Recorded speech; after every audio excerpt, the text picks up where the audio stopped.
Hi, my name is Jonathan Hilberg, and I'm an electronics editor here at Reviewed. Today I'll be reviewing the MetaQuest 3.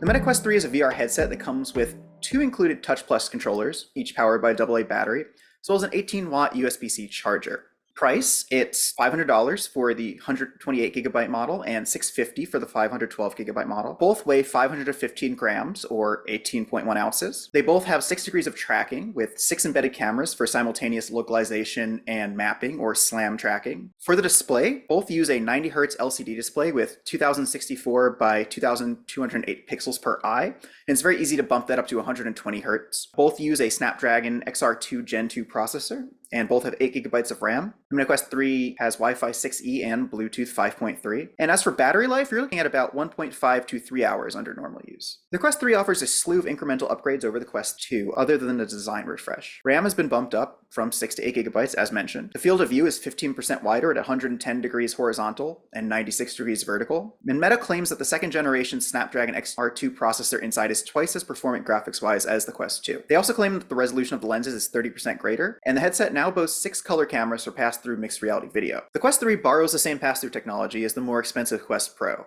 and Meta claims that the image quality is actually higher on the Quest 3, but it lacks the Pro's eye tracking technology. Here's what we like about the MetaQuest 3. First, there's plenty of built-in adjustability. A Facebook account is no longer required to use the Quest 3, only a separate Meta account. But there are larger ergonomic improvements built into the headset itself. The front of the headset now features a wheel for adjusting the interpupillary distance, or IPD, between lenses in 1mm increments, from 53mm to 75mm. You can also click the buttons on the sides of the facial interface's interior, the part that connects to the headset and blocks out light, to slide it forward or back, allowing for enough room to accommodate a pair of glasses. So you no longer need custom prescription lenses. The included Y-shaped strap also distributes weight better than the Quest 2. It's easy to adjust. You just pull two bands at the back apart to tighten and push them together to loosen it. Then you pull the Velcro top strap tight to ensure a comfortable seal. In practice, I was able to get a tight, comfortable seal that blocked out all light and didn't feel too constricting or heavy. The headset didn't move around at all when I was bopping along to rhythm in games like Samba de Amigo or Beat Saber, and it was comfortable enough where I could watch a movie while wearing it. Mixed reality also works well, and it's pretty impressive. The biggest improvement the MetaQuest 3 brings to the table over its predecessor is the addition of full-color, high-resolution pass-through video,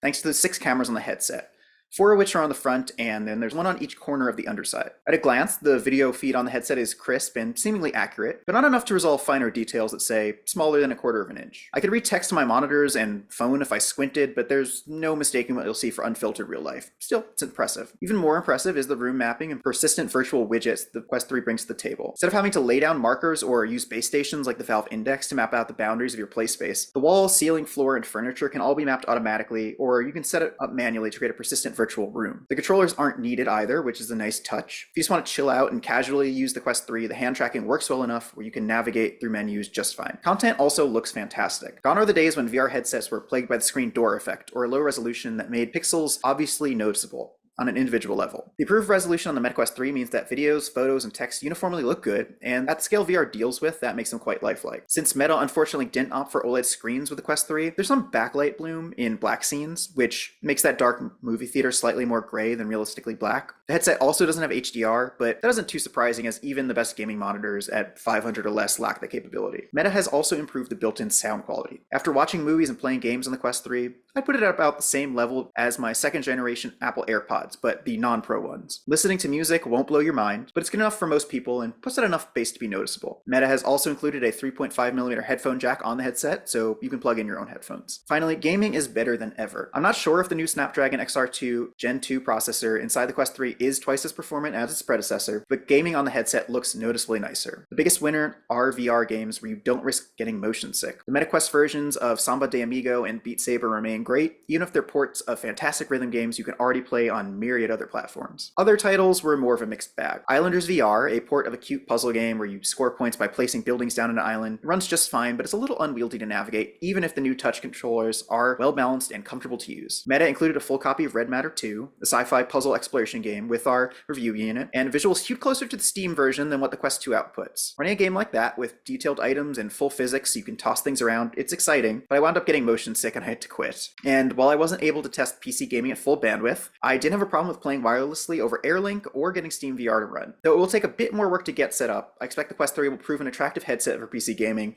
especially when the Valve Index costs twice as much and is a bit dated at this point. Although there's a lot to love about the Quest 3, there are some things we didn't like quite as much. First, nailing a fit isn't perfect. Although Meta has radically expanded the integrated comfort and adjustability options on the Quest 3, again, it isn't perfect. Yes, the headset can be used with your glasses on, meaning you don't need to play blind or order those custom prescription inserts like you did the Meta Quest 2, but in practice, even with the facial interface at its maximum extended distance, I couldn't stand the feelings of my glasses jostling against the internal screens, and I had to play without them. Thankfully, my vision is good enough to make it work. It's a different story if you have a lot of hair, though. My girlfriend wears glasses and has natural hair, and she wasn't able to get a comfortable fit. The stock Y-shaped headband wasn't touching her head, even when fully extended, and I worried the headset would jostle off during high-intensity games. I also noticed a thick ring of sweat along where my nose sat every time I took the headset off, even after only moderate use. The soft-touch plastic your face rests on isn't breathable, so it needs to be kept clean. I have sensitive skin, and I wouldn't be surprised if I ended up breaking out after using the Meta Quest 3 regularly. That's unfortunate, as Meta is positioning the Quest 3 as a home workout tool, and I can't imagine how gross the inside of the headset would get if you forget to wipe it down regularly. And finally, VR can still be nauseating. When I first went hands-on with the Quest 3, I had to tap out after getting motion sick during an Assassin's Creed demo. I thought that, after enjoying the mixed reality games, I just needed more time to adjust to fully immersive VR scenarios where you only move around with the thumbsticks, and I was wrong, and this happened even when I was sitting down and not standing. I didn't have any problem with playing non-VR games in Steam's theater mode, but if you're particularly sensitive to motion sickness, you might want to avoid games like this. So overall, the pros are that there's plenty of built-in adjustability, mixed reality content works really well, content, games, movies, everything looks fantastic, and gaming is better than ever. And the cons are that nailing a fit isn't perfect, although Meta does sell an extra Pro strap that might fix that issue, and VR can still be nauseating. So should you buy the Meta Quest 3?